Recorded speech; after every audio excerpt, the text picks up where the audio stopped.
everyone, no one, welcome to Sticks and Skins. Today we're going to go through our updated mock draft. So, based on the trades and whatnot that went on, based on players signing, there are obviously a few things that are up in the balance. Lamar, Aaron Rodgers, but we're going to press forward as though we know what's going to happen because we do. And then we'll end today talking about the Mario movie, Super Mario Brothers movie. Lawrence and I just watched that yesterday. Watched my daughter, thought it was awesome. But we'll give our thoughts. There will be spoilers, so if you haven't seen it, and you probably haven't, just note that we will be talking about it at the end, and there will likely be spoilers. So Yeah. that being And said, then go ahead, Lawrence. they don't know that a rarity that is that you're actually A, watching a movie in theater, and B, one of wide release. So, Yeah, this doesn't happen. I watch it months after it comes out, kind of a thing. Also, and never mind. I won't even talk about it now. I'll wait. All yeah, right, hold on to it until movie time. movie time. Well, so I'll go first because I have a lot less gray hair in my beard than Lawrence does. So all right, so mock draft. Panthers up first on the clock, and yeah, I'm going with the guy. So obviously it's going to be quarterback. I'm going with the dude that most nobody has going here, just because I love the potential. I watch him play a little bit because I used to work at the University of Kentucky. But Will Levis. That's who I think the Panthers are going to take. They're going to get a guy who's He's big, he's strong, he's physical. I will not make the Josh Allen or Jalen Hurts comparison because there's a lot of tall, strong quarterbacks that have come through the league and have played quite well. But Will Levis, Panthers, first quarterback taken. And it's a departure from mock draft one, where it is still the same position, but Stroud. So, I mean, that Yeah, is still the unknown. Like, we know they're getting a quarterback, but really you have no idea out of the. I imagine there's three in the play: Young, Stroud, and Will. But I can't imagine Richardson getting drafted one. in a way, this does feel like the 18 draft where there was three or four quarterbacks that you knew were going to get taken. Was it going to be one, two, three, four? Was it going? I mean, like how didn't know Yeah, obviously how it was going to play out, but it feels the exact same way because, and we'll get to it later. But yeah, there very well could be five quarterbacks that go in the first round of this draft. and hopefully for all their team's sake that draft him, it goes a little bit better than what's happened with that class. Well, I mean, yeah, you have one superstar, one solid player in Lamar, and then yeah, But even the solid one, the odds are like four out of the five are going to have their second contract be with a different franchise. mm-hmm. So Yikes. that puts me on the clock with the Texans. I think very clear. Also, quarterback will be going here. Which one? You have Bryce Young on the board, C.J. Stroud, Anthony Richardson. Uh, I think it's going to be Bryce Young for the Texans this time. Uh, he was available last time for as well for us. Mm-hmm. You just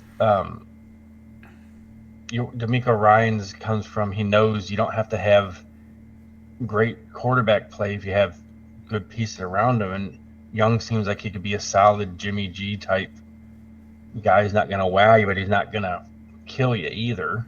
But is that what you're saying? Are you saying that like just in terms of year one? Because you obviously are expecting him to be the transcendent player, right? In Young. Yeah, I mean, if you're going, like, his ceiling is lowest. Mm-hmm. I mean, so to me, like, he's one of the safer picks in terms of he can step in right away. Right. But he's also, if he reaches the potential, if all the quarterbacks reach their potential, his is kind of lower than the others. So I went and I just want your thought on this because I thought it was absolutely the dumbest thing I'd seen. That somebody on who's a professional does this for a living on NFL.com had the Texans taking a non-quarterback here and then moving up to the seventh I saw I was like, come something on, like that. are you kidding me? Like, if the Texans don't draft a quarterback there, the amount of boos that are going to come from Houston, I It'll mean, rival that of what Goodell gets. yeah, no, I don't think there's any way that they don't take a quarterback. No, And is the biggest knock on Young? It's just his size, right? Like skill wise, he's head and shoulders yeah, above the rest. I mean, he's solid. but build wise, he's head and shoulders below, Yeah. below literally. That's I mean, size doesn't matter, but Well, in the history of the league, it kind of does, except for the rare exception of like a Drew Brees or something. and that's what everyone compares him back to, right? But like, you can't compare him back to a generational talent. You know what I mean? Like that's dumb. Mm-hmm.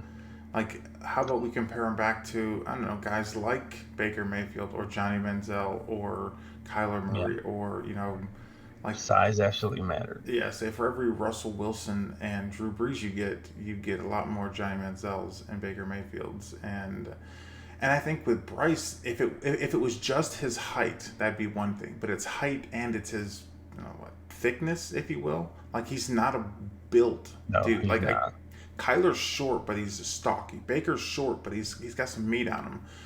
Young is short and he's Yeah, he'd have to bulk up, and I don't know if you necessarily want your quarterback to be doing that. right.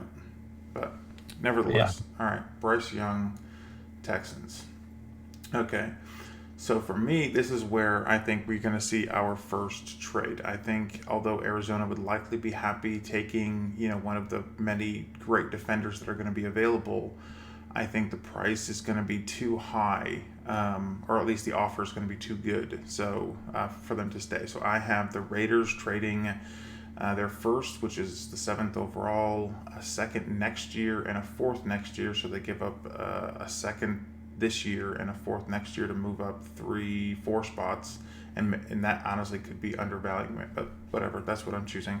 To move up 3 spots and take CJ Stroud. I think if CJ Stroud is here, it's too tempting for the Raiders. I mean, tempting for a lot of teams. I think this is where you could really see a mad dash, if you will, right, for people trying to go and get up to get somebody like CJ Stroud if he is still in fact available, because Jarrett Stidham obviously is not the long-term answer. How funny, talk about Jimmy G, how funny would it be for him to go, from a team that had drafted a guy third overall a couple of years past to then going to a team they move up and take same another, thing. yeah, third overall. Yep. But now on this, I have the Raiders moving up, getting, because they have a pretty good team overall. They use some of their draft capital, move up a few spots, and take CJ Stroud. Yeah, and I mean the Raiders have met with the top quarterbacks, and like I think that would be a good sign. Like if that did happen, that Mark Davis is letting the program try to work itself out. That'd be like, okay, McDaniels, you have a few years to do this. Mark Davis. Yeah. So I'm no. So if that happens, like you said, that for McDaniels, that's good. Like, all right, I got a few years to do this. Yeah. I'm no beautiful man, but Mark Davis is an ugly human being. Let's just for somebody who has hundreds of millions of dollars, he pays for sex. Let's just call it what it is. But yeah, no, I'm with you. It would be. Well, he is in Vegas, so. Yeah, well, he is now. And not that, I mean, look at Bob Kraft. I mean, that he's a world traveler to get a tug job. All right.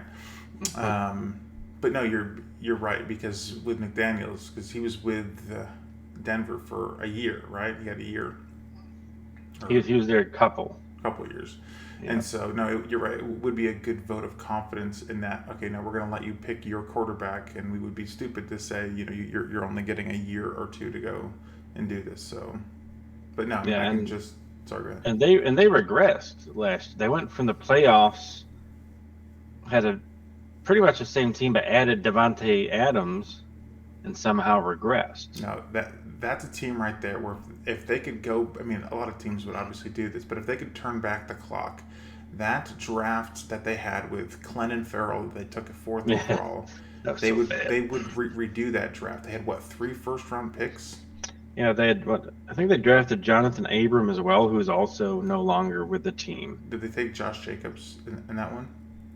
I think so. That So was the he's one that actually panned yeah, out. he's the only one that hit. And the Raiders have such an illustrious history of But even that, like, do you want to hit on a first round running back?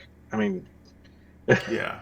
But that is, I think you can look at that draft and the mismanagement of all of that is why they're currently in the situation that they're in. Is they had oh, and potential to really right the ship for, set the tone, if you will, for the next however long with three premier players, and they messed that up.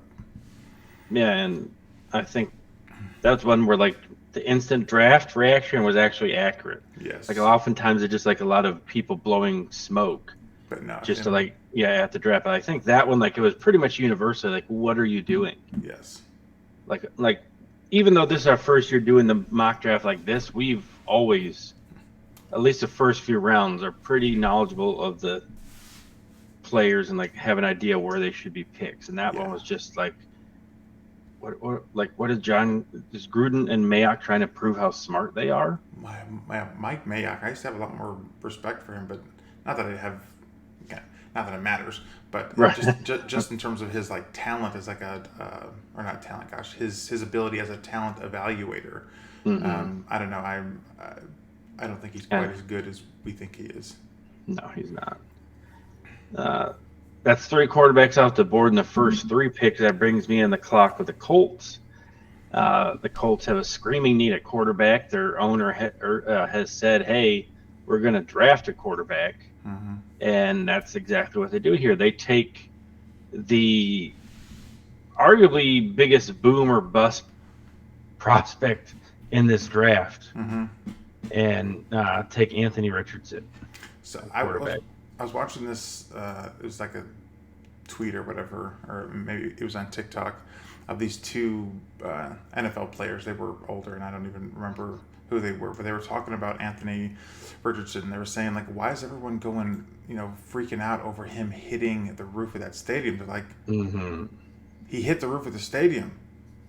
Bro needs to go and tighten up his accuracy. It wasn't like he was like out there with that was the sole goal. He was throwing a pattern and he Yeah. and he did And it I watched poorly. that video that you're talking about. I think you sent it to us Mm-hmm. in group chat. That the former NFL players like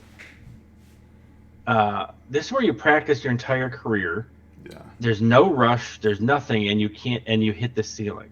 yeah, and Like that's not to not like a good look. yeah, no, and it's not to trash him because I do think he has a lot of potential, but it's just as you said, he is the biggest boom or bust. He is the biggest athletic freak. He is your Cam Newton, your Josh Allen, your Jalen Hurts, your big, Mm-hmm. strong, fast quarterback. But like with all those guys, the one thing that they have in common is the accuracy. Hurts and Allen seem to have figured it out somewhat, getting into the mid 60s, which I think is about as good as you can expect. At least for most guys, right? Like even Mahomes is Yeah, at a 67, 66% passer.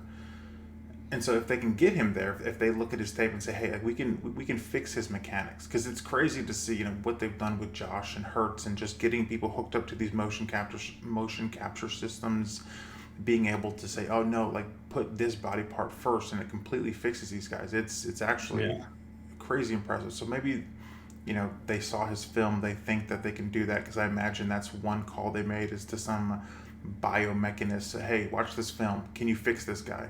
Yes. All right. yeah. Mm-hmm. So that being said, I mean, he could be an absolute steal here. But that being said, there are a lot of things getting talked up about him as positives that I don't know that may Yeah. not necessarily be there.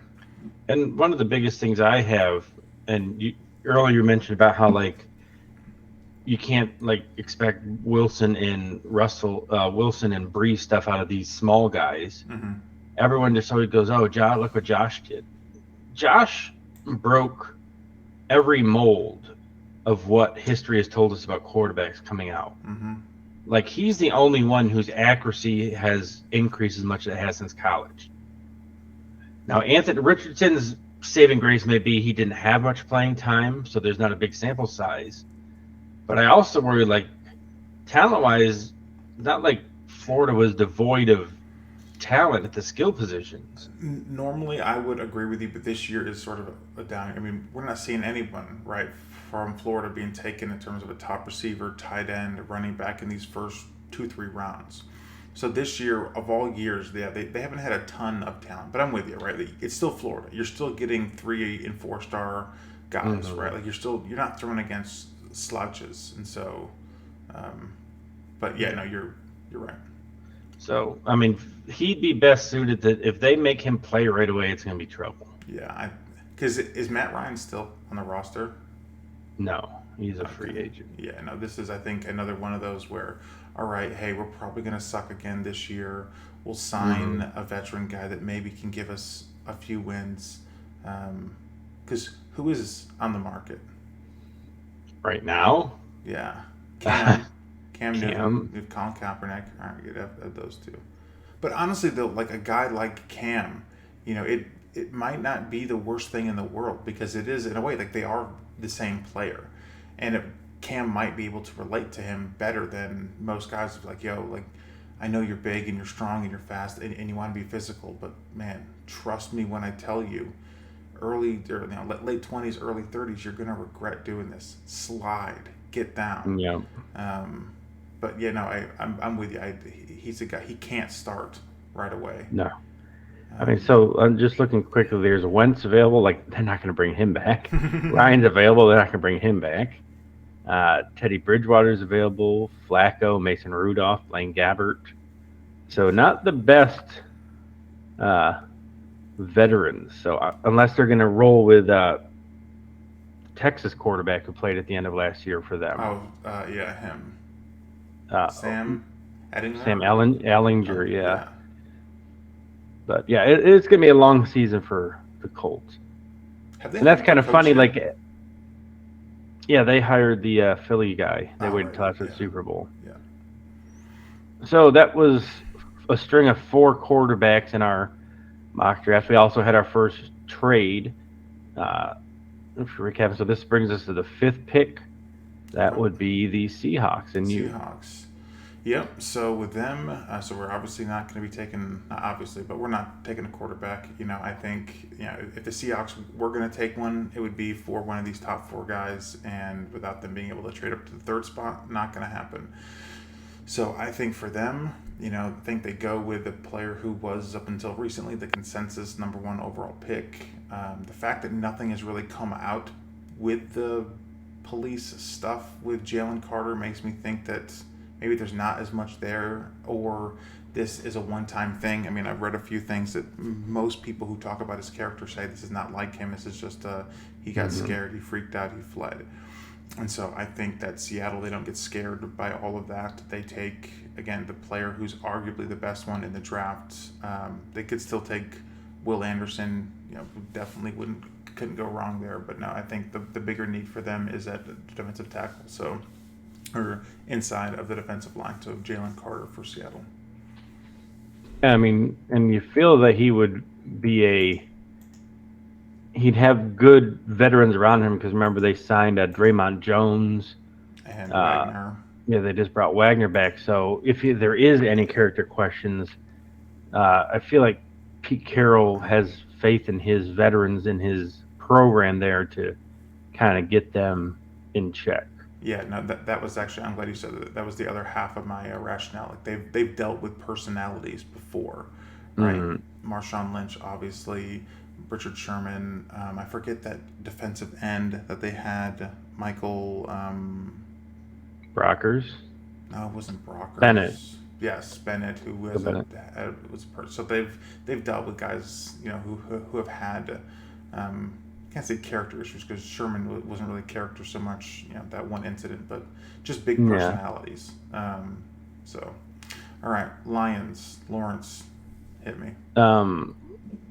Last year they really came on. Like, I think they're going to be a lot of people's like dark horse pick coming into this year as a team that can just be right there at the end of the season.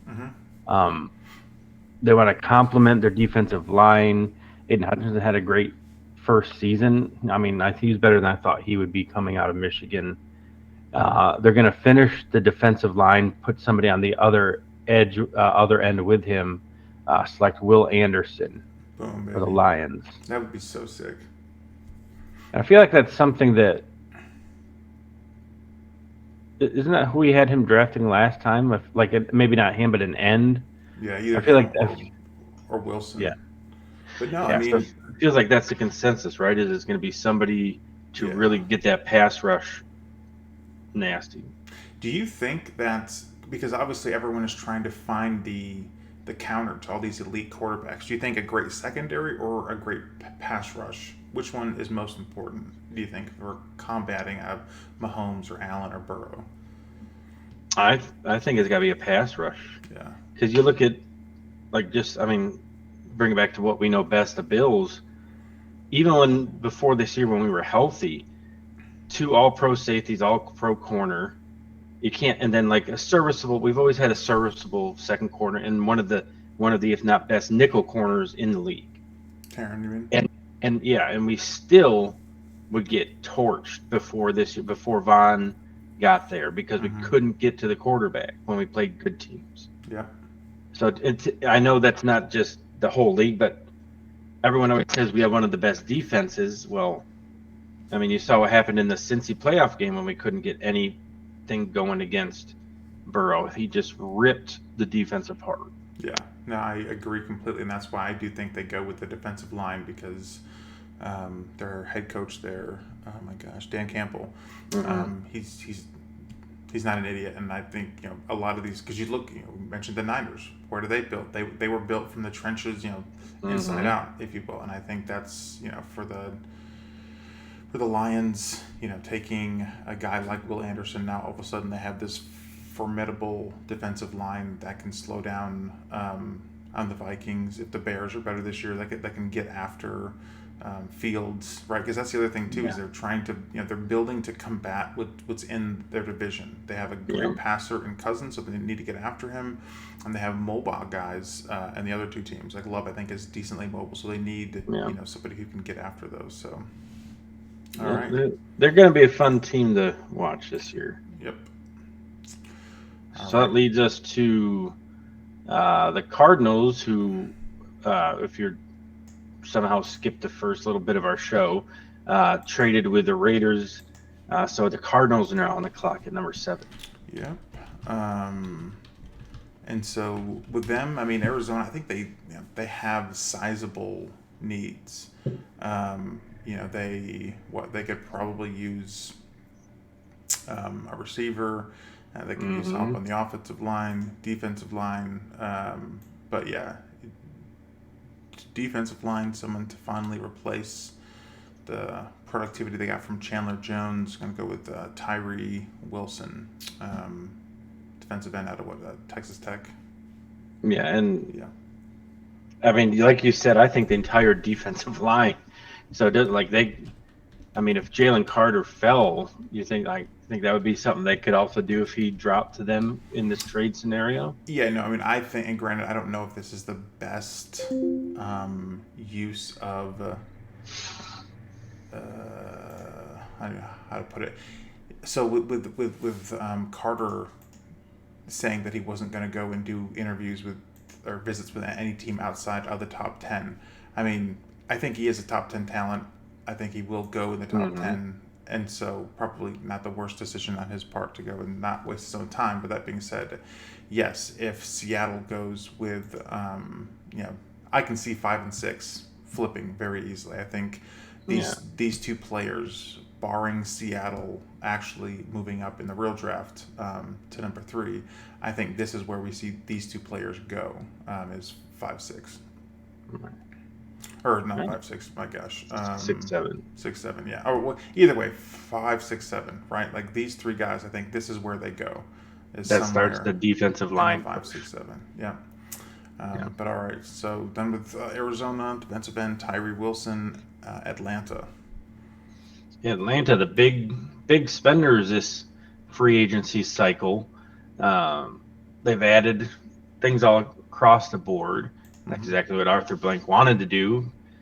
For 2 years, listened to NFL radio when he comes on and talks to them.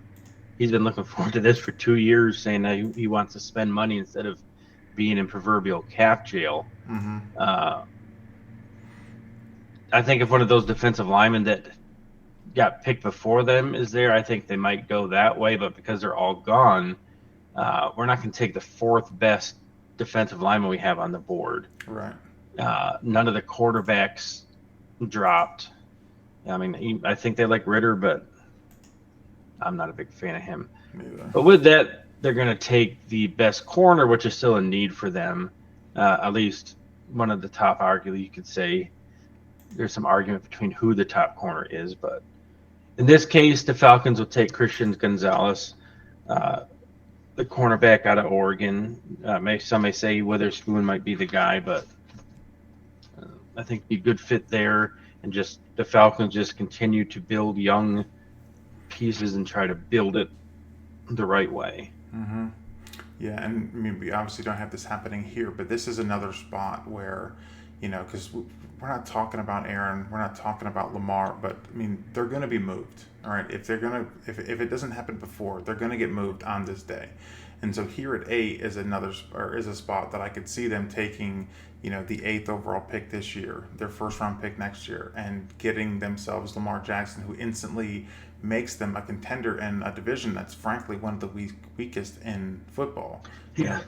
Derek Carr is the top tier quarterback in that division. Now all of a sudden you throw Lamar Jackson in there, couple him with Kyle Pitts, and a solid run game. They went and they signed Bates and the secondary.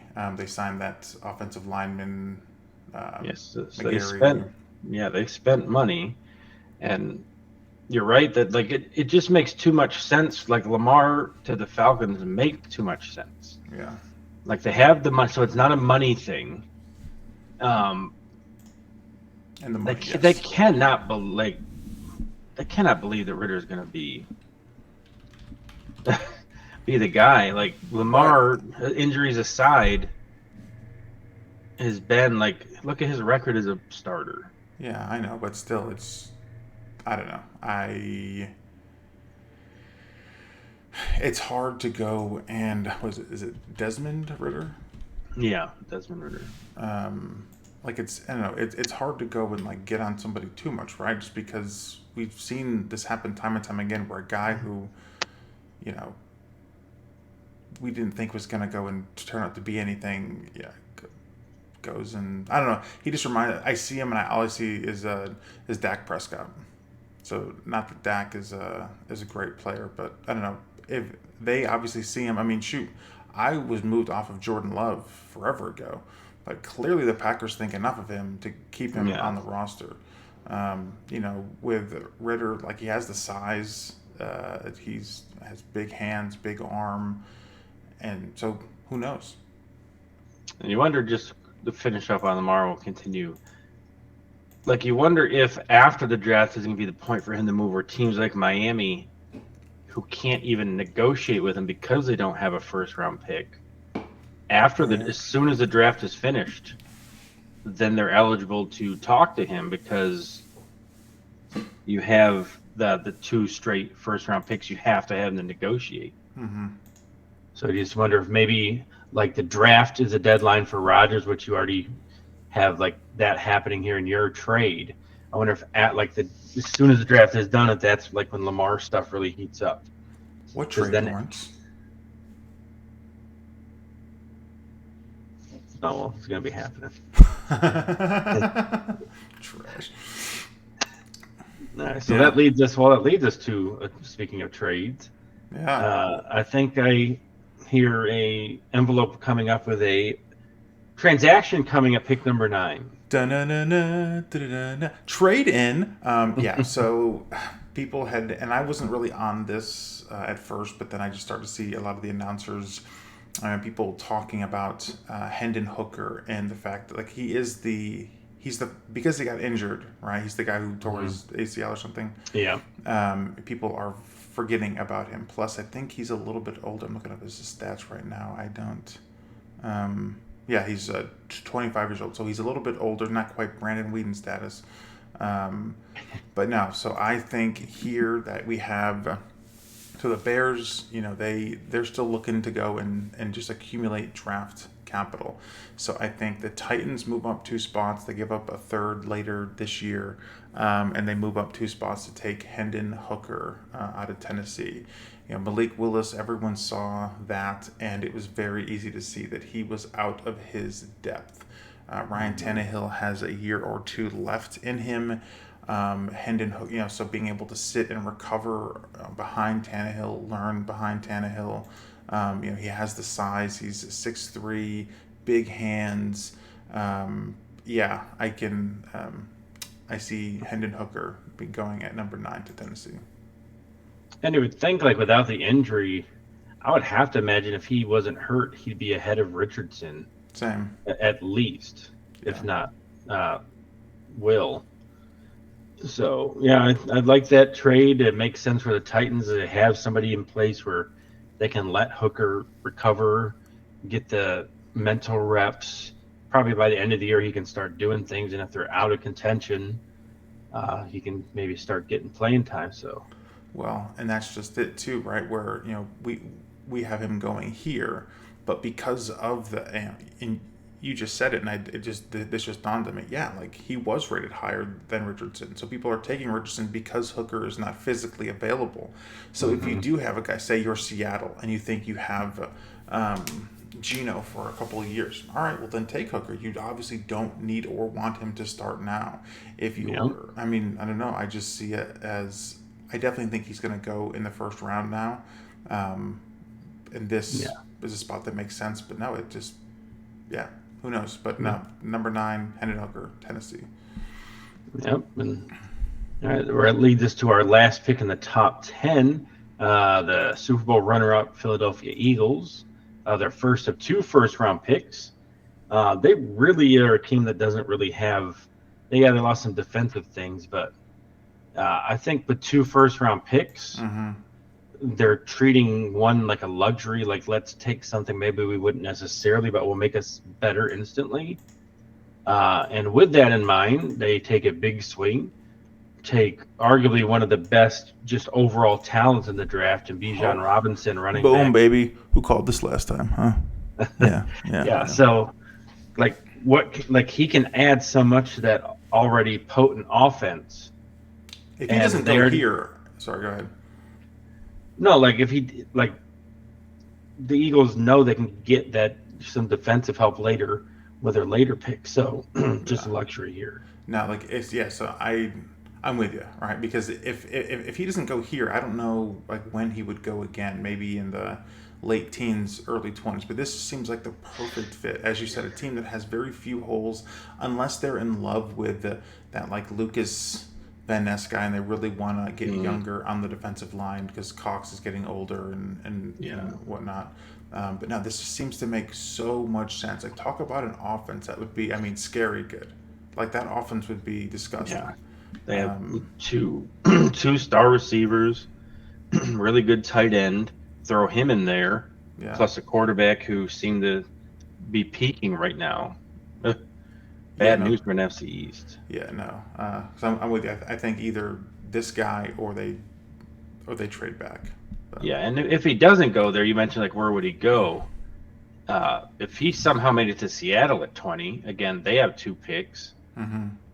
Tell me Carroll, thinking back to his glory days with Lynch, wouldn't be okay.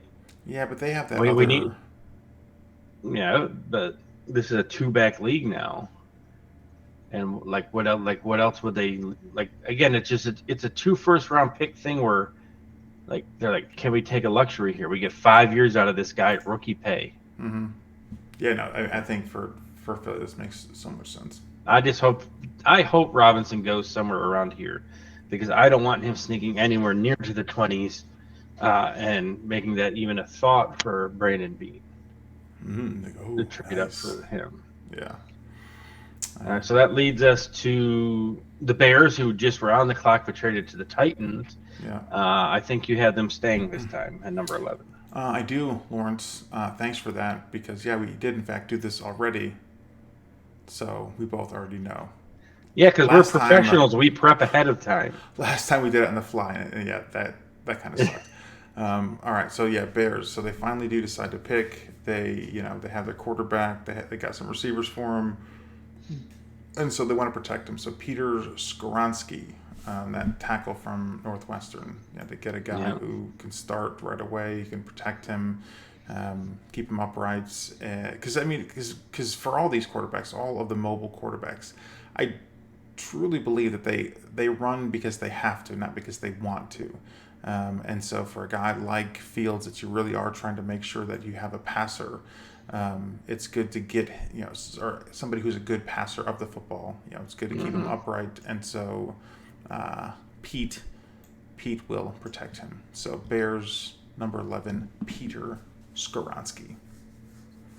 Yeah, and it's easy to forget too. Like the Bears, this would be their second drop back as well. Mm-hmm. Remember, because they traded from 1 to 9 with the Panthers. So if this happens, that'd be that double. All right, let's keep stockpiling picks, and that's probably the best for that team because they have just so many holes. So gotta fill them. Yeah, and so Lawrence, you're next with a guy who you probably pair with the person that they already drafted. Oh wait, did I go and spoil some of it? Yeah, you're up.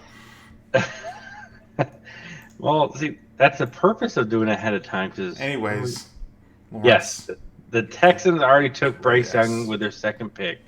They're now on the clock again at number 12. And they are getting a weapon for the young quarterback. Oh, sick. You called that one. They have the top choice of receiver because one has not come off the board yet. To me, that is Jackson Smith-Njigba from Ohio State.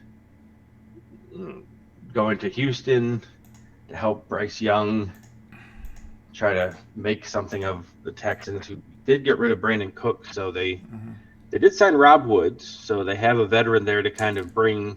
And you couldn't ask for a better veteran presence for someone like Jackson Smith-Njigba. So Texans keep building that offense, trying to get everything right, because you figure DeMeco Ryans will get the defense settled pretty well. Because that's his forte. So yeah, there we go. And I think both signing Woods and Smith-Njigba make the most sense, just because if you have a rookie quarterback, you want people, where if he gets the ball out of his hands quickly, the guy he throws it to is going to catch it. Builds him confidence. And Woods, great hands. I think Jackson good blocker probably too. Yep, Jackson probably has the best hands or top, 3 hands of this bunch. So you're getting him a sure-handed receiver that if he's under duress, he can dump the ball off of. It's going to get caught. You're going to get positive yards, build confidence. And so even though, physically speaking, I don't think he's the most talented receiver, I do think this pick makes the most sense for somebody with a rookie quarterback. So we're on lucky 13 now. Yeah, and that's the New York Jets, but also they want to get their quarterback of the future, and I mean immediate future, because he's not going to stay there too much longer. So the Jets, they do cave. They decide to say, all right, 2 years of Aaron Rodgers at best is worth the 13th overall pick in this year's draft. So the Packers are on the clock, and they trade straight up 13 overall pick for Aaron Rodgers. And with this, the Packers, they get some help in the secondary, and they take Devin Witherspoon cornerback out of Illinois. I mean, it's between him and Gonzalez. I think people put 1-2 in terms of the top corners in the draft, but I have to get somebody that can go back there, solidify that defense. They still have another pick in the first round, so it's sort of just taking the best player available, if you will. Yeah. But yeah, Devin Witherspoon. Yeah, and he doesn't have to be the number one corner with Jair Alexander on the other side, so he can kind of be brought along. And if he turns into something there, that's a pretty good 1-2 duo. And I asked earlier about do you need a defensive line or pass rush? You need cornerbacks. So Packers do that. Don't have to give up anything other than the quarterback they're going to get rid of anyway. And then a couple of picks can keep adding to still a pretty talented roster. when you look at it overall. If that's what they decide to do. Well, that's what I mean. They're on the clock, so who knows what happens at 15? But Yeah, who knows? It's like a intense novel. and that brings us to the Patriots, who I love seeing drafting in the middle of the draft. Yeah, that's the worst spot. Yep. Yeah, just right outside what generally is the top talent, and not far enough down where they had a good year. So that works out well for them. Just before, like, it's so much funny about all the chatter you hear about Mac Jones right now. Like, I don't know if Belichick trying to motivate him, like all the trade talk, or is he actually going to be tradable? Is like for a team that misses on the quarterback, can they go ahead and trade for Mac Jones? Like, who knows? That's usually not things you hear out of Patriots plays. No, so that's just weird. So for our purposes, Mac Jones will still be quarterback. We think Patriots kind of every year there's surprises in the first round, like, oh, people are like, how did this guy get drafted? And usually, like, not usually, oftentimes it's the Patriots taking somebody who maybe aren't pegged to go in the right around where they pick them. That Baylor guy in the second round last year. Yeah.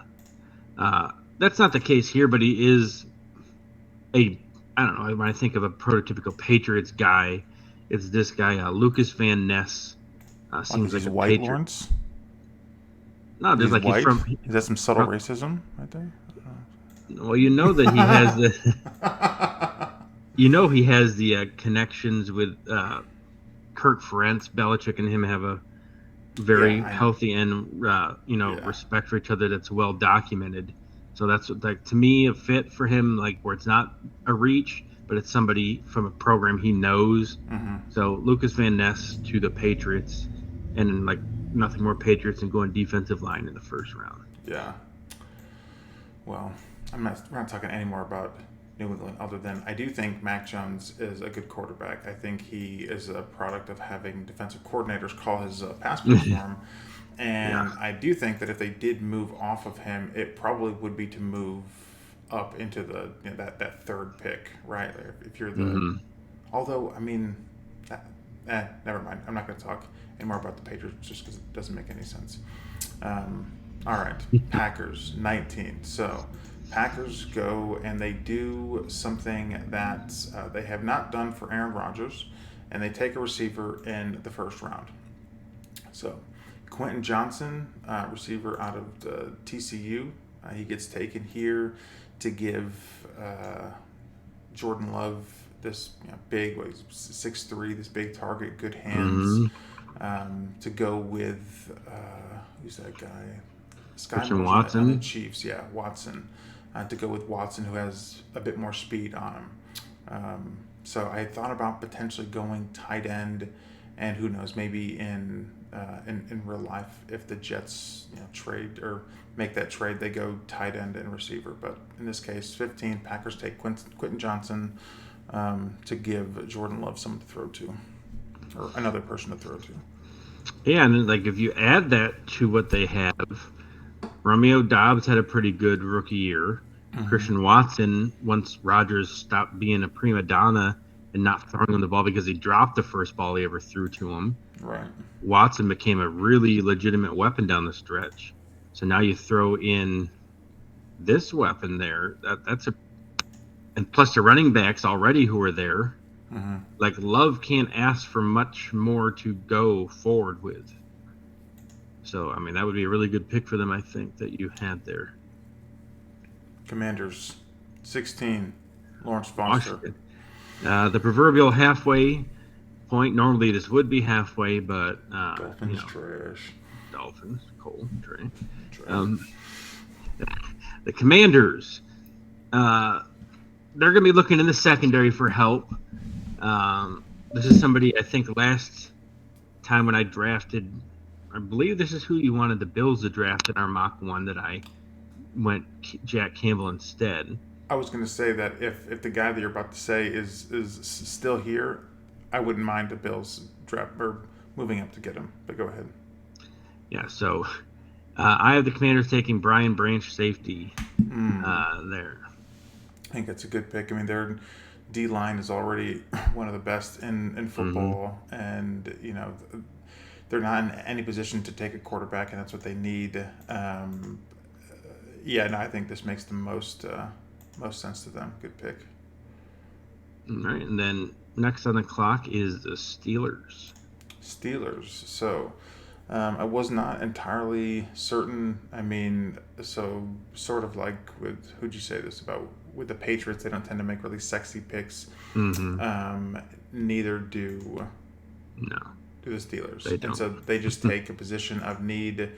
I think Kenny Pickett is going to be the guy of the future. George Pickens has turned out to be a steal. Najee Harris is a beast, but one thing that those guys need, they need somebody blocking for them. They need to have time. They need to have holes opened up. So I think they go Darnell Wright, the tackle out of Tennessee, to protect all of those guys, to keep picking up so he can feed Pickens and Freiermuth. I mean, that they have a really good offense, and so I think they just add to that and they take Darnell Wright. And what I watched of the Steelers last year, one of the biggest problems was just the pressure that Pickens was facing because the offensive line was subpar. So, I mean, for the Steelers, it's pretty ideal that they stand pat, and there's only one offensive lineman drafted ahead of them. So they pretty much have the pick of the litter there. So, yeah, that's a very Steelers-esque pick. I mean, I was going to go defensive line or offensive line because, they lost Cam, right? That was the Ravens. No, but Cam Hayward's getting up there in age. They got to at some point start thinking about that. Yeah, but either way, offensive tackle. All So right, so Lions second now. pick. Yeah, so we have a lot of teams with 2 picks in this first round. With the first pick, the Lions took their other end piece for the defensive line of Will Anderson. Here they go to the offensive side to find a replacement for tight end, and they go with Dalton Kincaid.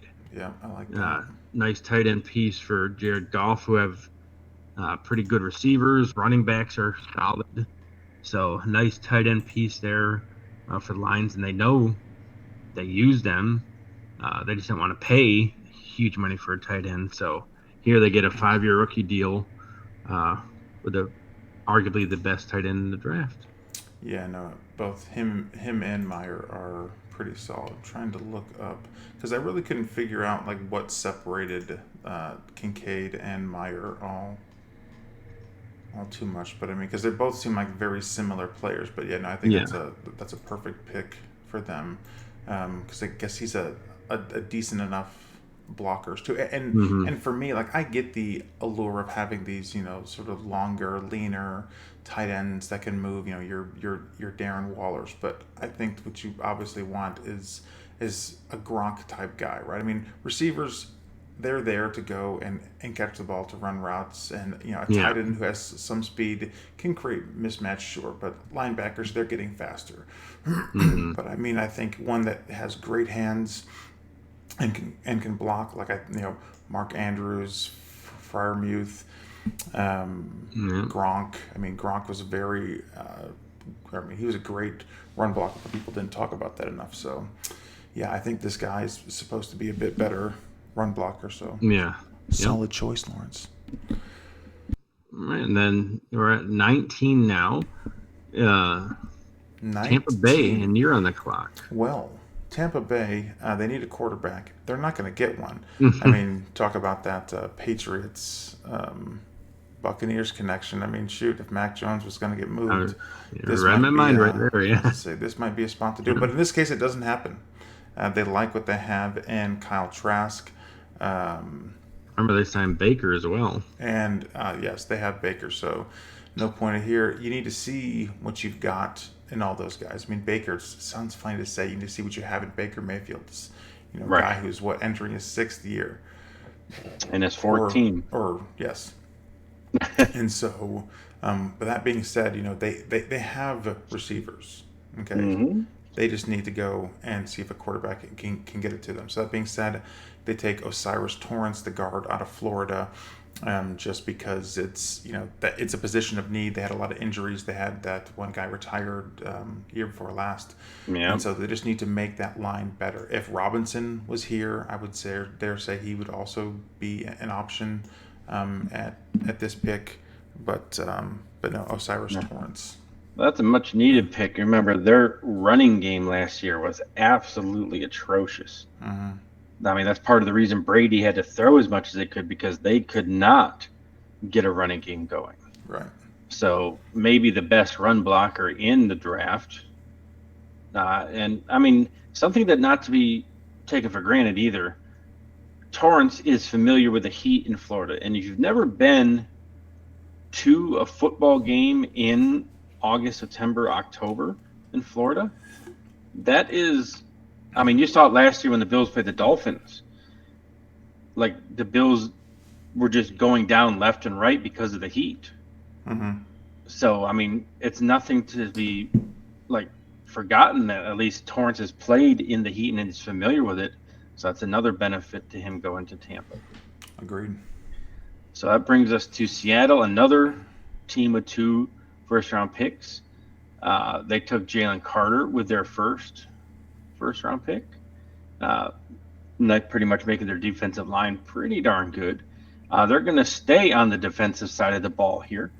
They're going to go with Joey Porter Jr., cornerback from Penn State. Already going to pair with Woolen already at cornerback. So just like the Packers pairing 2 good ones together. Right. Joey Porter Jr. here, making that defense Legion of Boom-esque. Yeah, no, I think it's cool for us anyways, right? Because like we watched all these guys, like watched their dads play, and so it's sort of neat to watch their kids. Because I mean, Marvin Harrison Jr. will be in the NFL next year. No, I think this is a really good pick, a really solid. I mean, again, I think at the top tier corners, there's no clear 1, 2, or number 1 corner. So yeah, this is they get a really solid player, a position in need. Yeah, good pick. And a team that really doesn't have glaring needs, so it just makes something stronger for them. And I mean, Deonte Banks was also a consideration there. I really feel like the cornerbacks are just like grouped together so closely. It's like, really you can't, like, it's like splitting hairs at that point. Okay. So the Superchargers are on the clock now at 21 with you. Yeah, and they're really glad that you didn't take Deonte Banks, because that's who they're going to take. They're going to take Deonte Banks, corner out of Maryland. And this was tough, right? So like I debated between receiver, even though they restructured the contract of what's his Keenan face? Keenan Allen. Yeah. They still need to get a little bit younger there. They're another team, especially if they decide to move on from Austin Eckler because he wants to go. Could move up and take Robinson would make that team really, really good. But no, I decided to go with their secondary just because I think we talked about this a couple of times. But with J.C. Jackson being injured, not playing super great to start the year. Derwin James, I think he only missed like 1 or 2 games, but like that guy has an injury history. You're set at defensive end, and so yeah, I went with Deonte Banks just because I think they could stand to use another playmaker in the secondary. But if it's not corner, I think they'll probably go receiver here. And it's funny, like you brought that question up earlier about what is defensive line or secondary, and I brought up the Bills. If you're going to go the opposite direction, I think the Chargers would be the example of look at what they have on the defensive line, and they still were getting torched. Yeah. So I think them going secondary makes a lot of sense because even with the pass rush they had with Bosa and Mack, they were still getting shredded. So yeah, corner makes a lot of sense for them. And here's the thing, like. This is a semi-tangent, but these teams, everyone's like, oh man, they should be so good. They should be so. One, they get not nearly the flack that the Bills get. Let's just call it what it is. But 2, right? Like you talk about the Bills window. I mean, the Chargers, right? Like Mac is 32. Yeah, I mean, 33. Bosa is getting up there. He's 28, 20. And Jackson they didn't play haven't great. paid Herbert yet. They haven't paid Herbert. They just, the Bengals too, right? They're another team that the second they have to pay Chase and Burrow, they're going to realize that what it's like paying Allen. Plus T. Higgins. Yeah, T. Higgins. So sorry, we don't have to go on that anymore. But I just, from looking at this and looking at various positions of need, I mean, it's all because of Josh. Like, I still think analysts are so quick to dismiss the Bills and Allen when anything goes wrong, because they want to be proven right with their pre-draft analysis instead of just being like, okay, I was wrong. He did something no one else has ever done. So I think that's the thing, is like everyone expected Herbert to be great, so they love him even when he makes mistakes. Mm-hmm. Here, yeah. No, so I mean, it's a worthy tangent. Maybe something we talk about on a future episode is just like media biases and how media shapes narratives, like especially in the sports world. Like I've heard professional athletes say like, no one's even talking about these things, but like ESPN brings up instead. Mm-hmm. So yeah, just that tangent. Yeah, no, it's hang on. There was, one relevant thing that I was gonna. Was it about Banks? Gonna say no. It was about just the fact that we all have our own bias, but yeah, never mind. It was a relevant point, but we'll move on. All right, and moving on to the Lamar Jackson currently on the Ravens. I mean, I don't think whenever this marriage ends, it's going to be either this year or next year. Mm-hmm. At worst, he's going to do a Cousins that he's just going to bite the franchise bullet, and then they're going to not be able to pay him it, and then he'll be able to go get his money elsewhere. Yeah. So regardless of how this plays out, I think the Ravens I hope they realize that they can't just leave whoever their quarterback is devoid of weapons like they have in the past. Like they seem to just throw Band-Aids on the wide receiver position and be like, all right, we'll be all right. And then they're really not when they have to come down to like pass time. Like if you can take Mark Andrews away, what else do they have? Right. So in that vein, I think the Ravens finally do add some weapons for their signal caller and take Jordan Addison, the wide receiver from USC, who I really like as well. I do too. Is he the little bit shorter receiver? I don't know what his height is. 5'11". Okay, no, he's not the one that I was thinking of. I think you're thinking of Flowers. Yeah, Flowers and Downs are a bit smaller. Yeah. No, I mean, yeah, I like that, right? I mean, because that's been the biggest talk for the longest time not the longest time, ever since he's been drafted. Who is he going to throw to? All right, well, here's another guy. Let's go and get him somebody else. No, I like that. Yep, and that brings us to pick 23 in you. The Vikings. And so, the Vikings, Jordan, obviously have Justin Jefferson, top 3 receiver in the league. Dalvin Cook, top 3, top 5 running back. What's his face? That tight end that they traded for from the Lions, Hawkinson. Oh, yeah. Hawkinson, top 5 tight end. They have a really good line. It's just that, it's primetime Kirk Cousins. That's the problem. And so at some point, Lamar's got to go. And I think this is where it is. I think that the Vikings, they look at their roster and they say the offense is too talented.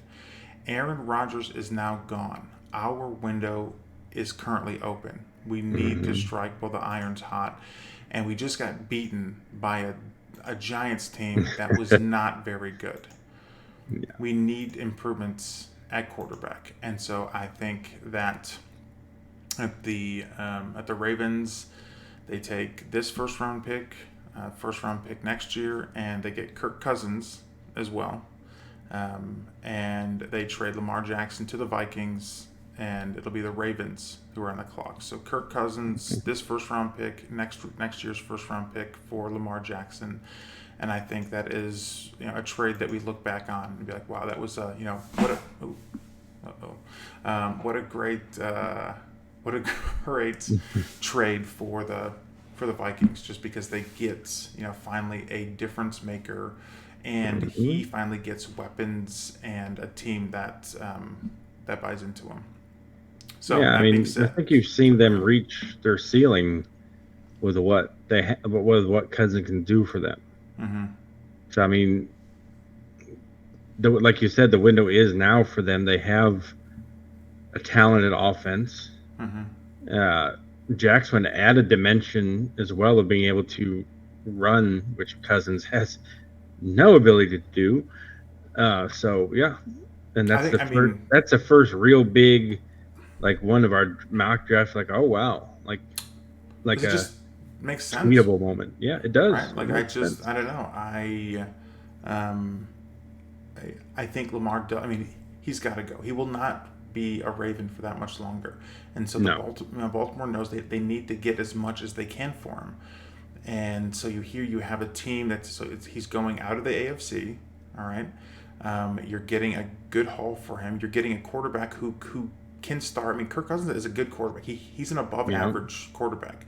So you're getting an above average quarterback to play with your top tier defense. I don't know. It just and Jordan Addison. Yeah, and it just seems like it may. And you have your pick next year, for which if the Vikings suck, all right, you have a pick. If you suck, all right, you have 2 first-round picks. Even if you don't suck, you can trade up and get somebody. It just makes a lot of sense. And then on the Vikings side, okay, now you have a former MVP, this elite athlete to pair with your top-tier receiver, tight end, and running back in a division that no longer has Aaron Rodgers. Yeah. And I don't think we've done yet. Who are they picking after the trade? Okay, so then now with that, the Ravens will take Paris Johnson Jr.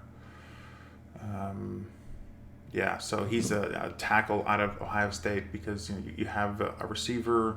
Again, it just comes down to blocking, keeping them upright. They've gone through a lot of injuries on the offensive line. Running back. I mean, they've been hit, I think, in the last 2-3 years more than anybody. They have a lot of injuries with the injury bug, and so all right. So now you have a receiver, you have an offensive lineman, you have Cousins, because he's not as mobile, so you got to protect him. And now Cousins can throw it to Jordan Addison, to Mark Andrews. They have that Dotson or Dobbs. No, not Dobbs. Who's that Dotson. other? No, they're a receiver from last year, and they also have really good running backs. They have a couple of them. Gus Edwards is he's so underrated. That dude does nothing but produce. Him and Madison, the backup for the Vikings, those guys would be starters on most clubs. They just produce. So no, I think this makes them so much sense for both teams. Now you're the Ravens, like I said, a top flight defense, a good offense, and they're the quintessential example of you don't need a great offense to win a championship. Yep. So solid reasoning makes both teams better, and it gives the Ravens some firepower, to do some stuff in the future to get ready for post Cousins career. That brings us to the Jaguars, the surprise winners of the AFC South last year, the surprise winners of a wild card playoff game last year. Offensively, I think they're pretty set. Their receivers are solid. Defensive line, I think overall ends or defensive tackle would be in play. For me, I think defensive tackle was the way that they go. They can go with an undersized but high potential Kalijah Cansey defensive tackle from Pitt. Yeah. Does it concern you? So, and we talked about this earlier with like Josh and Hurts, but like people keep comparing, they did it with Ed, they're doing it with this guy, comparing it back to Aaron Donald. So Aaron Donald is a pure generational talent. Okay, there will not be another Aaron Donald. Okay, just like there's not been another, anybody else. He's an absolute monster. Yeah, but that being said, does the undersizedness worry you? Just because we said all these same things with Ed, and it seems like at times it does become an issue. Oh, it absolutely does. But I mean, I think Cansey would be. That's why he's going to the bottom of the round. Mm-hmm. I could also see him being like early second round as well because of just size. Right. And like some of the draft magazines I've gotten actually have him as like the 6th best defensive tackle. 6th. Oh dang. So he's Yeah. going what, as third or second? Late defensive second, tackle? third round, yeah. No, I meant in terms of the ones that we've taken. Is he the second or the third one off the board? You second one, but like if you go like the mock drafts, like we're not talking about random people, like we're talking about like ESPN, CBS Sports, like people whose job it is to do this. This is about where Cansey is coming off the board is mid to late 20s. Mm-hmm. So, but I think you're right that everyone will say, oh, especially because he's from Pitt, the connection's going to be made of, oh, Aaron Donald. Like you said, Aaron Donald is a once in a generation guy. I was going to say, not everybody from North Carolina is Michael Jordan. Right. And that leads us to pick 25. 25. All right.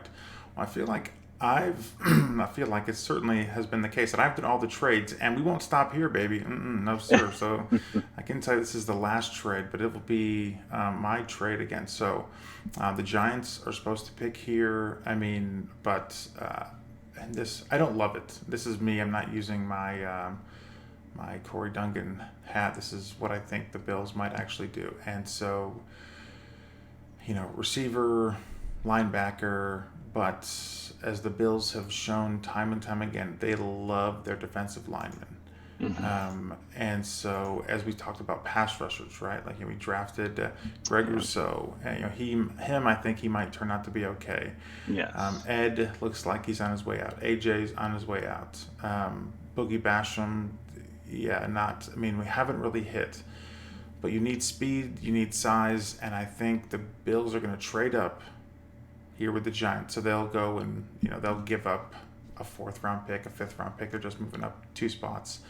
And they take Nolan Smith, that's defensive lineman from Georgia. I think that his speed, I'm trying to find his draft profile here. Where are you? Nolan Smith. Here we go.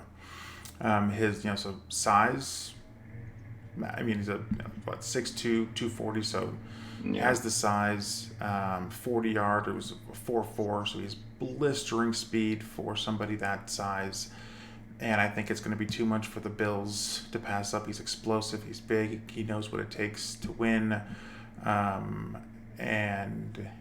think the Bills trade up. They get another pass rusher, again, just to keep competing in that AFC with all of these great quarterbacks. They likely feel very good with their secondary. They went after and they took a lot of offensive linemen and receivers in free agency. Guys that can probably step in. Be a 3rd or 4th receiver. Be your 4th or 5th best offensive lineman. And so instead they go defensive line here. Well, and if they're going to go this route, I like that they're taking somebody who is at least size-wise the way it's supposed to be. It seems like on the defensive line, they take like people that don't fit the mold of what you would normally get. I was like Greg is big, but like all the other ones aren't. Yeah, like Epinesa, they changed his whole body type coming out of college.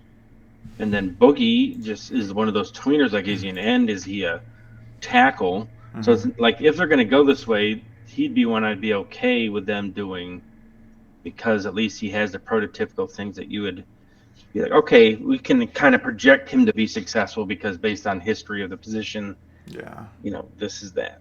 I was going to say, because AJ, he's tall, he's 6'6", but he's light. He's 260. So as a defensive end, if you don't have blazing speed, you're in trouble. And that's the Bills' fault. Like if you go back and look at him coming out of college, he was a bigger guy, but they made him cut down weight, and I feel he lost so much of who he was because of that. Yeah, I feel like I don't understand. If you're going to change someone's body type drastically, why are you taking him in the first place? Yeah, no, I would with him, I'd probably put 20, 30 pounds back on and move him inside. Yes. But let's not go too far on the Bills roster. But yes, Nolan Smith, I think, just again and another guy that Giants can connection.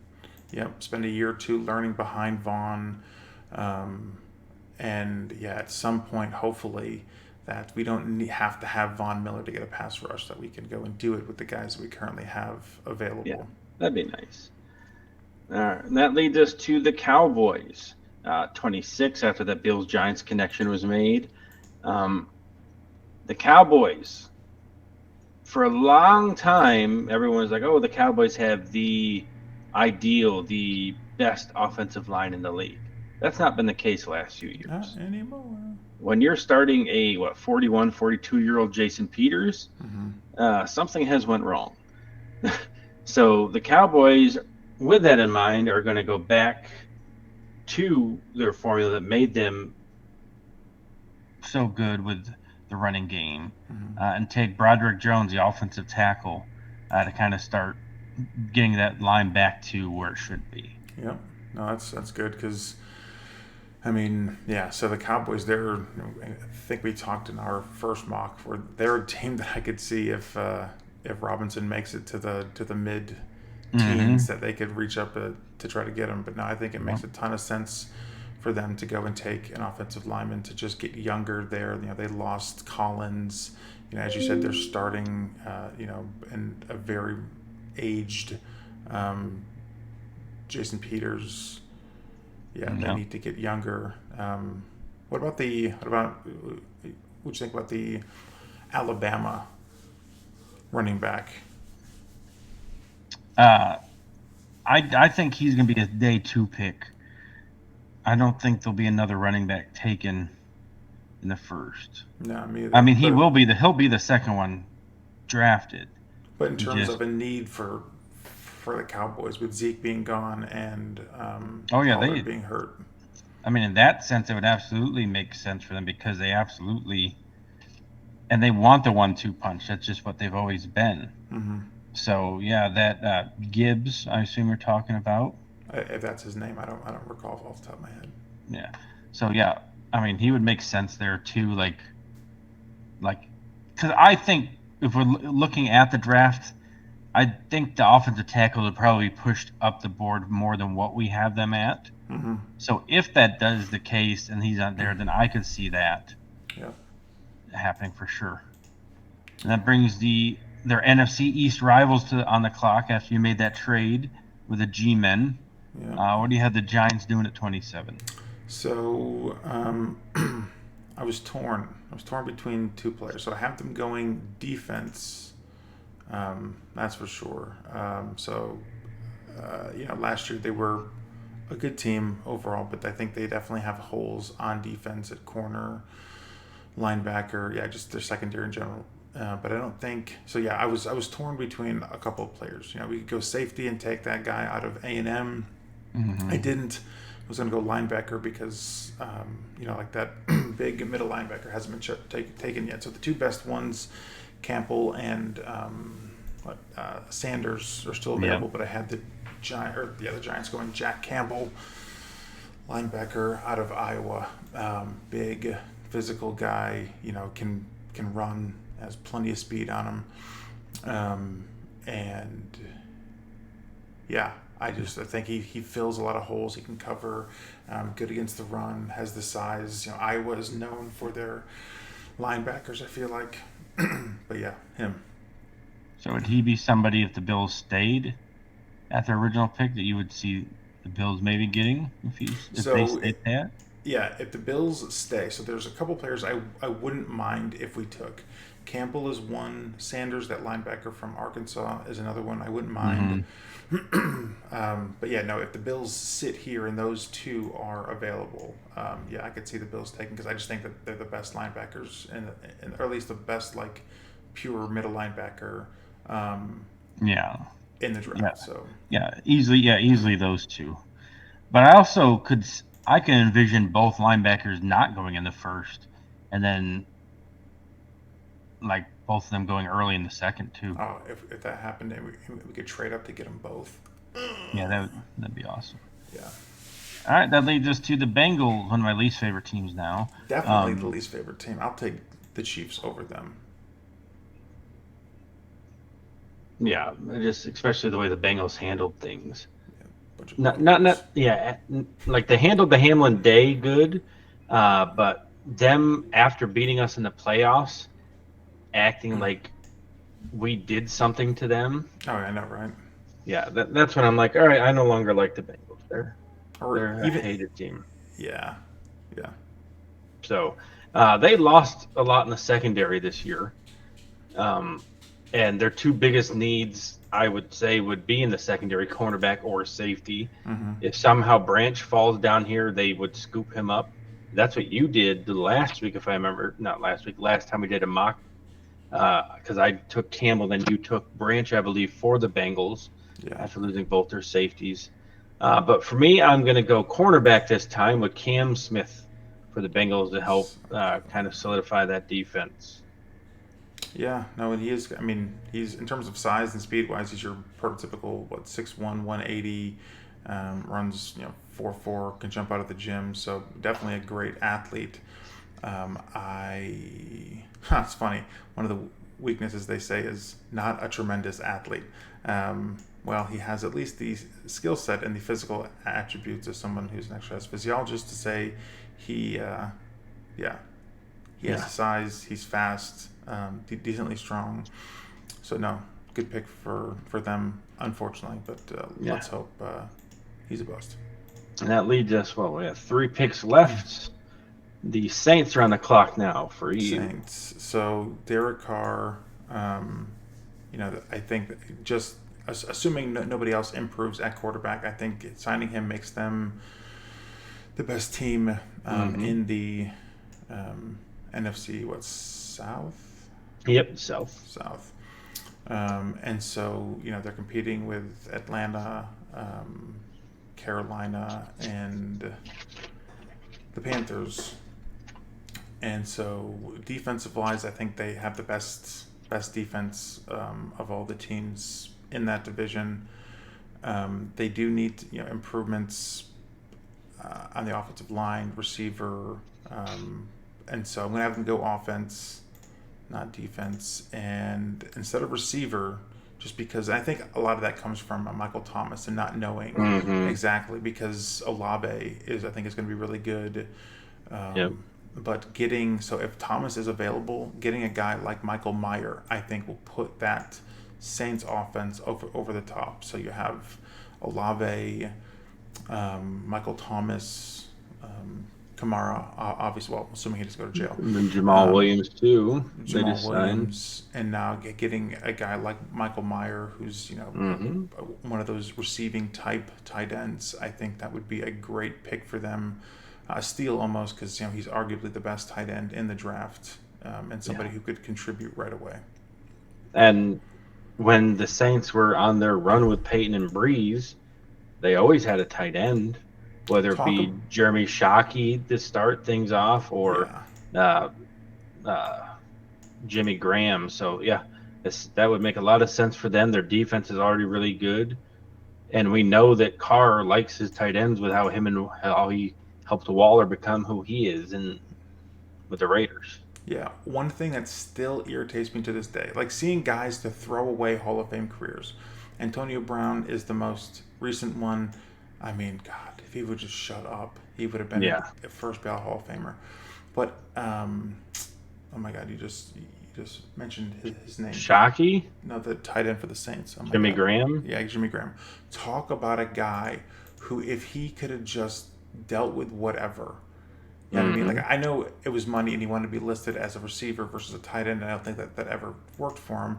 But a guy who forced himself out of New Orleans to Seattle, and then all downhill. A Hall of Fame career, dude. He was so like, people forget, right? Like, they forget how untouchable Jimmy Graham was. I mean, and I guess this goes to, is it the quarterback or is it the receiver? But like his first few years, his last 4 seasons with New Orleans, 1,300, 1,000, 1,200, 900 yards in terms of receiving, and then collectively 11, 9, 16, and 10 touchdowns. His last 4 years with Drew Brees in his heyday. And then he leaves and it just falls apart. So, I mean, he still had a solid career. He still might make it eventually for a tight end in terms of having 8,500 yards and 85 touchdowns. But Yeah, he Anyways, would have for sure total- been with the Saints. Total tangent, but yes, Yeah. Michael Myers, Saints tight end. All right, so we have 2 picks left. The Eagles are on the clock. I'm throwing a wrench in. I'm changing things up. Yeah, we did this, but the Buffalo Bills are making a trade to move back up into the first round of the draft. Boo. And the Eagles at 30. They're going to give up whatever they need to get this. No, You hang mentioned on. earlier, I don't want to hear whatever they need to. What are they giving up, Lawrence? second and third. Second and think- third round pick. Of this year? Yep, this year. Clearly, Lawrence So- thinks this is Madden. I'm forcing this trade through. All right. And with the trade, we no longer have the Eagles on the clock. If we did, the Eagles would have taken Jordan Battle, safety. But the Bills trade up. You talked about how the 2 linebackers are there. Campbell already went. They don't want to risk missing out on the other one, Okay. and they would really All love right. that 5th round option so they get another cheaper year out of linebacker. So they trade up for Drew Sanders, the Arkansas linebacker, at number 30. Gives me goosebumps right here, man. If we could walk away with Nolan Smith and Sanders, Boom. boom, that would be dope. Hire us, Brandon Bean. Wow. I do, But man. but they're like, then you can say we are better than last year. Yeah. Easily. Yeah. No, like my nipples are hard too. So yeah, that was not planned. Like we said, we did this draft yesterday, but then like after all the discussion, I just see that sitting there. I'm like, that I could see, because Bean's aggressive in getting what he wants. So I could totally, if that happens, and then yeah, Super Bowl baby. Boom, baby. And that leaves us with, unfortunately, the team that we're always going to have to get through, probably with home field advantage every year, Yeah. the Chiefs. Yeah. So for them, I mean, I think not that their needs are simple, but they desperately need another. Not even desperately. Not the right word to use, but they need another pass rusher. They lost. Oh my gosh, who's the guy that they lost? Frank Clark. There we go, Frank Clark. And so, although they had that rookie that played pretty well, starts with a K, Kataka. Oh, yeah, I know who you're talking about. Yeah, I'm talking about. Yeah, the rookie from last year. Yeah, but they're not settled. Okay. And so what the Karlaftis. Karlaftis, there we go. And so therefore they decide to go and get somebody else for the defensive line. Somebody again who I think can step right in and contribute right away. Miles Murphy, defensive end, Clemson. Yeah, they're all going to be big, 6'5", 270. So he's a big guy. A lot of speed, a lot of power. I think he needs a little bit more work on his technique from what I've read, but overall, a guy that you could, pair with Chris Jones, with Karlaftis, and unfortunately give them a really formidable defensive line. If they don't go D-line, I can also see them either taking somebody for the offensive line, or if one of those 2 tight ends that we had talked about before fall. Kelsey's. Oh, Meyer for them would be. I would hate Kelsey's that so only much. got a couple more years, so I could definitely see Kansas City, investing in the tight end position early in the next year or 2. I mean, so we'll just say that I think it'll either be Murphy or it'll be that 6'7" tight end out of Georgia. Yeah, Kincaid. Yeah. So I'm going to give props to the Chiefs here. When you look at their draft classes, they're usually pretty solid, and they are always picking at the bottom of rounds. Mm-hmm. So, they do a really good job of finding talent at the bottom of rounds. Yep. Unfortunately is correct. But that does wrap up our second mock draft. We're not done with the show yet. We are going to talk about Mario, but just a teaser for our next draft. We're going to be doing 2 rounds. We're going to change up the format as well. We're going to take 2 picks in a row for each of us, just to kind of keep things fresh, not just for you, but for us. So there won't be as much talking after each pick, just because we're going to have 2 full rounds to get through. But we are going to do a 2-round mock draft with trades, 2 picks at a time per person. So we have that to look forward to. Boom! I'm excited. No, this was a fun draft. I like it better than the first one. Yeah, because we were prepared. That and there was trades and stuff. So Yeah. that leads us to our end of the show, which is going to be a discussion. So if you haven't watched the movie and you don't want to have spoilers, this is the time for you to either pause the episode until you watch the movie or just stop it altogether if you only came for the football content. Boom. That should be enough time for them to do that. The Mario movie, your thoughts, having taken your daughter, you mentioned on the show yesterday about her love of Mario, like the Mario game, Odyssey. So first of all, because the movie is made for kids, what was your daughter Coral's reaction and thoughts on the movie?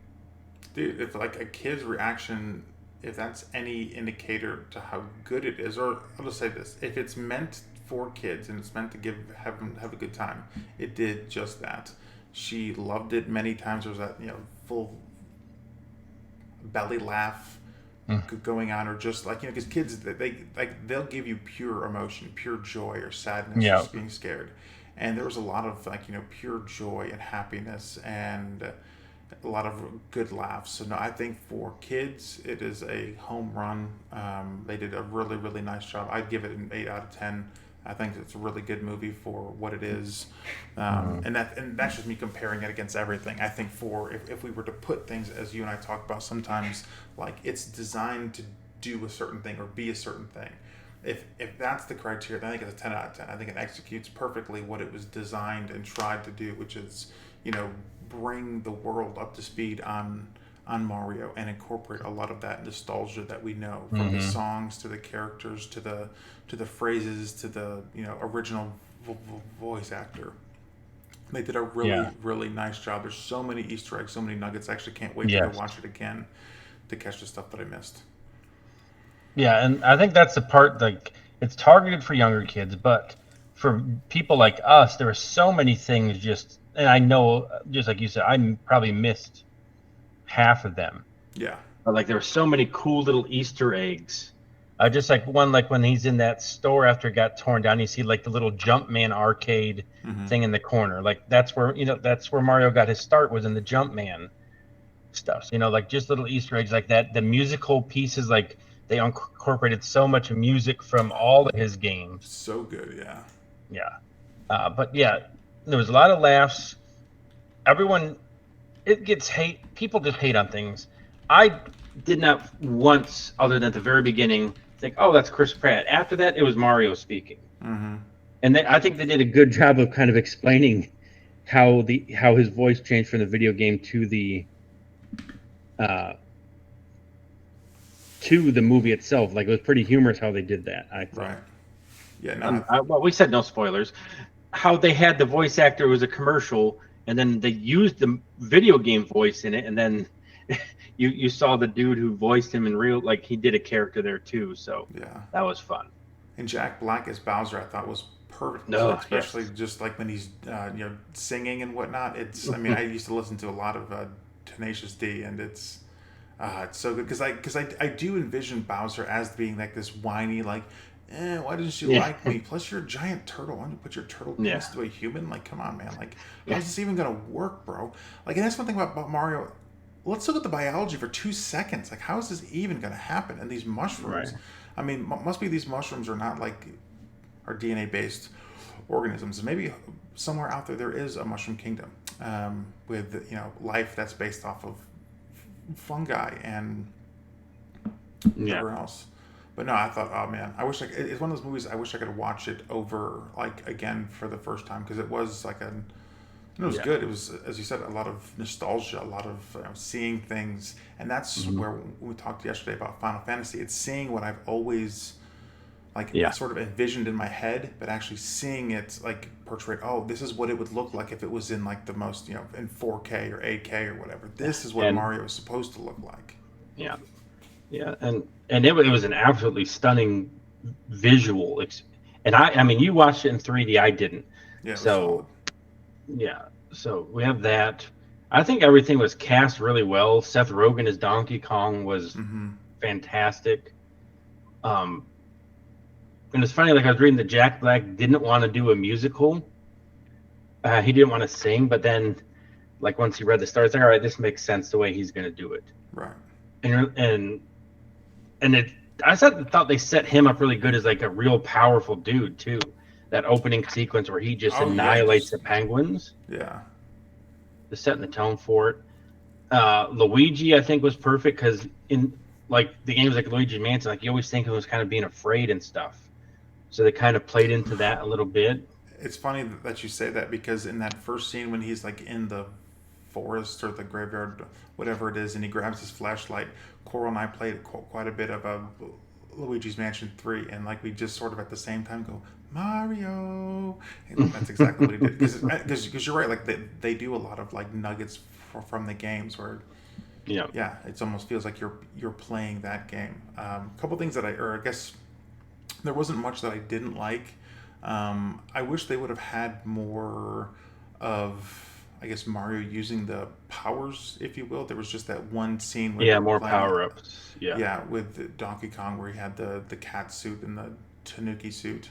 Yeah. And Peach's face, I don't know, I just didn't like how There's it was something shaped. there was something different with it. Yeah, her head, it was just shaped not like I was used to seeing, and like Mario looked like Mario, but Peach did not look like Peach. Yeah, she looked kind of sickly when you like she could have been like a little bit more meat in her bones. I was thinking in my head, I was like, man, if this was Pixar, man, she would have been looking dummy thick.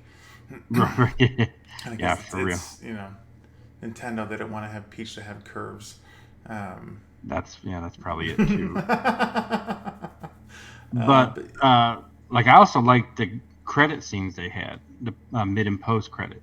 Yeah, thanks for that, because I stayed for the one that's in the middle, and then this credits rolled again, and the lady next to me was like, "Are you sure there's another one?" I'm like, "Listen, my buddy said so. I'm gonna stay, but you know, I don't want you to stay. Then have there not be anything." And she totally missed out on Yoshi's egg.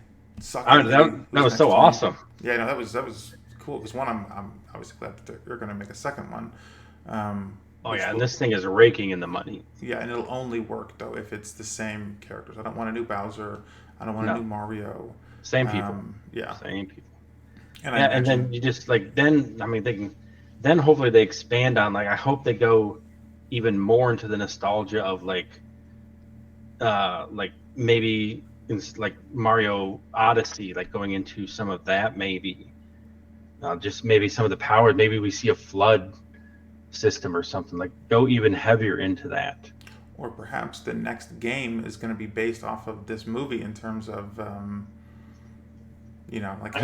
like the overall theme behind it, because it didn't mean the movie didn't follow any of the games. I mean, there was obviously scenes that are from various games, and they used all the music and characters and whatnot. Yeah, that's true. But this particular plot line, I don't think has been used before. No. I mean, actually, it kind of has. I mean, Mario Odyssey, he was trying to marry Peach, but also you'd think, just a little tangent, like movie video game crossovers used to be a huge thing. Like, when do you see them now anymore? Well, it's because they were done so poorly, I think. Yeah, I think that they killed it. But now with The Last of Us crushing it. I mean, Resident Evil has never done it well. But no, that's what I mean, because the video game, like if you're a movie producer, the stories are already there, right? You just have to cast the right people and put it together. But like, a lot of the work has been done for you already. Yeah, you know where the plot holes are, so you can fix them and then cast the right people. And it's just like, I don't know, it just feels like it could be such an. I think when they fail, it's because they try to go too different from the source material. Mm-hmm. Actually, like when you look at like Uncharted, yeah, maybe that could be one of our Sticks episodes here soon. We've talked about this before. I think maybe it was just a tangent on another episode. Yeah, I think. Yeah, but it's just they would just. Anyways, Mario, great movie, heavily recommended, especially if you have children. They're gonna love it.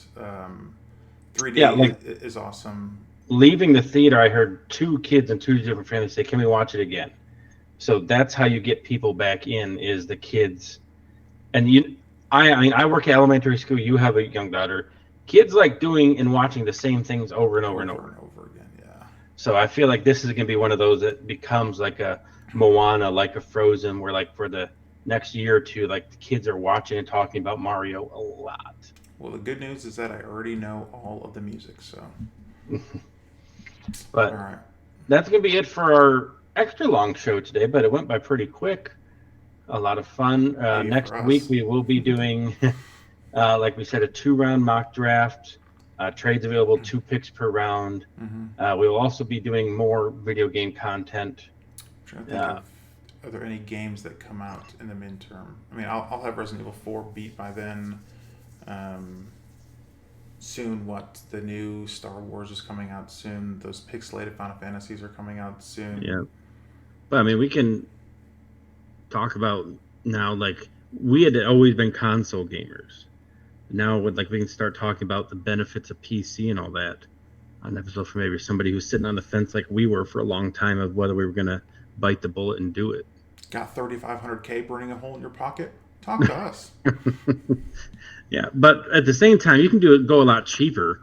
We just bought it. We future-proofed ours, so then every few years we replace a piece here and there. Yeah. And we're good. All right. All right. Well, that was a lot of fun for Corey Dungan. I am Lawrence Foster. Thank you for tuning in again to Sticks and Skins. Make sure to head over to our YouTube channel to watch or rewatch anything. Pretend we're the Mario movie. Just keep watching it.